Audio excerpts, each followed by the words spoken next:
So we've all heard it, Oshawa's got a bit of a reputation, and if you're considering a move into Oshawa, you're going to want to know some neighborhoods to avoid that are the driving factor behind that reputation.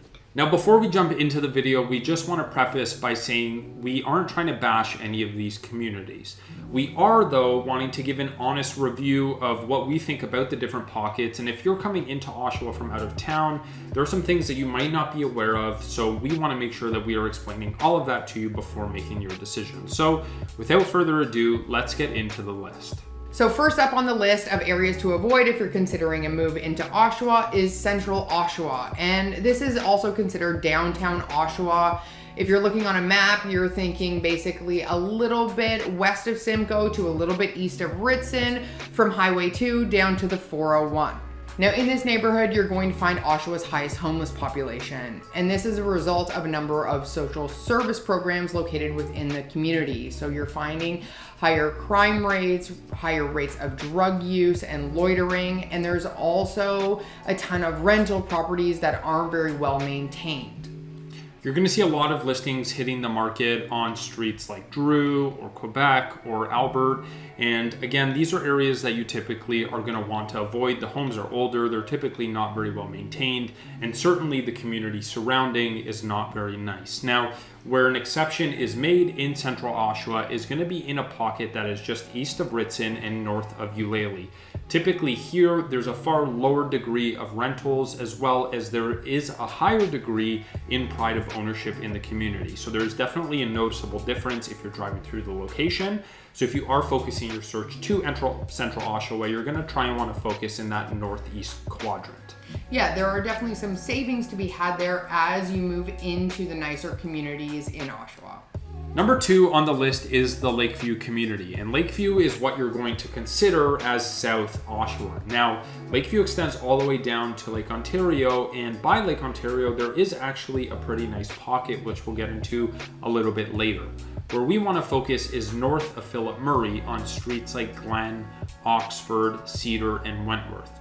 Here you're going to see a higher degree of condo townhomes, purpose-built rentals, and community housing, as well as the schools in the area not being as highly rated as they would be in other locations. So if you can, try to avoid anything north of Philip Murray in the Lakeview community. That's right, but as Peter mentioned, if you are searching in the Lakeview community, keep it south of Philip Murray. Here you've got some really great amenities, really great parks, waterfront trails, and some really beautiful homes.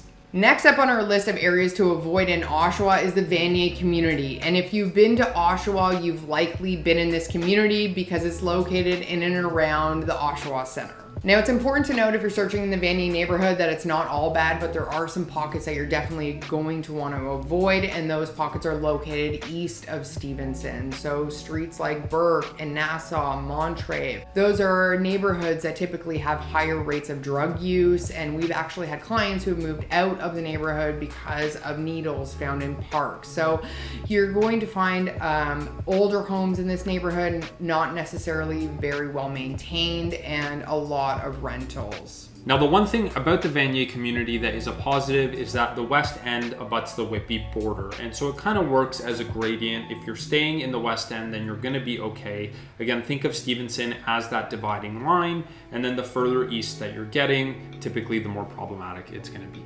Now, number 4 is actually a pocket within a community that we really like, and that is the Centennial community. But the specific pocket that we're talking about is just south of Taunton and east of Simcoe. Here, as you go down Mary Street, you're going to find a higher degree of high-density housing and, again, community and purpose-built rentals.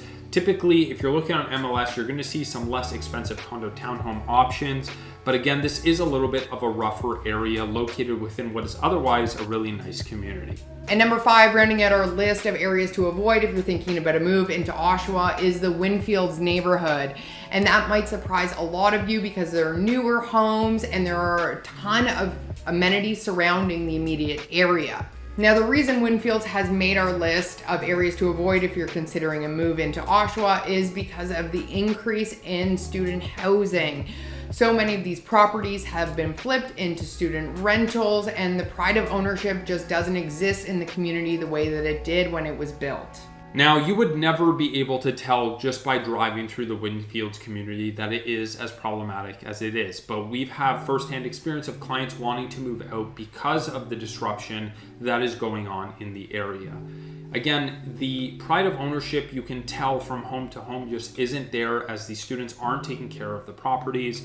And on top of that, you can understand why, from the outside looking in, it would be such an attractive destination. There is so much development happening in North Oshawa, and if you want to get a piece of that, we would strongly recommend some other communities north of Taunton that are going to serve you far better than Windfields. Now, we hope you found this video helpful. Please subscribe to our channel, like and comment below. And as always, so important to note that if you're moving into a neighborhood that you know nothing about, it's so integral to align yourself with a realtor who knows the ins and outs of the neighborhood and pockets to avoid.